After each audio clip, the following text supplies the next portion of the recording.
5 नवंबर 1914 ये एंड्योरेंस जहाज south Georgia island के एक व्हेलिंग स्टेशन पर पहुंचता है। इनके रास्ते में इंसानी दुनिया की ये आखिरी बस्ती थी। नक्शे पर अगर आप इसे देखोगे तो ये group of island south America की टिप के पास मौजूद है। इनके नीचे आता है एंटार्क्टिका का बाहर निकला हुआ हिस्सा, जिसे एंटार्क्टिका पेनिनसुला कहा जाता है, और साथ ही में मौजूद है वेडल सी, एक ऐसा समुद्र जो तीनों तरफ से एंटार्क्टिका की जमीन से घिरा हुआ है। इसकी वजह से यहाँ जमी हुई बर्फ आसानी से बाहर नहीं निकल पाती और बर्फ की एक डेंस परमानेंट लेयर बन जाती है। इस दिन मौसम बड़ा खराब था और वेडल सी में कंडीशंस भी उतनी ही खराब थी।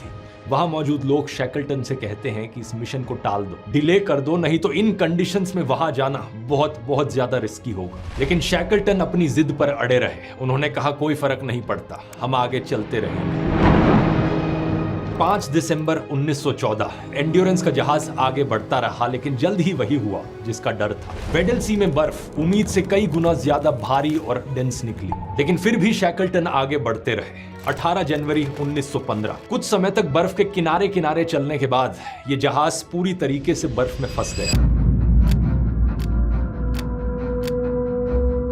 कुछ दिन बाद कुछ क्रू मेंबर्स ने जहाज से 50 गज दूर बर्फ में 15 फीट की एक दरार देखी। ये छोटी सी दरार यहां से निकलने की उनकी आखिरी उम्मीद थी। तो 3 घंटे तक शिप को पूरी ताकत के साथ इंजन की फुल स्पीड पर चलाकर बर्फ से निकालने की कोशिश की जाती है,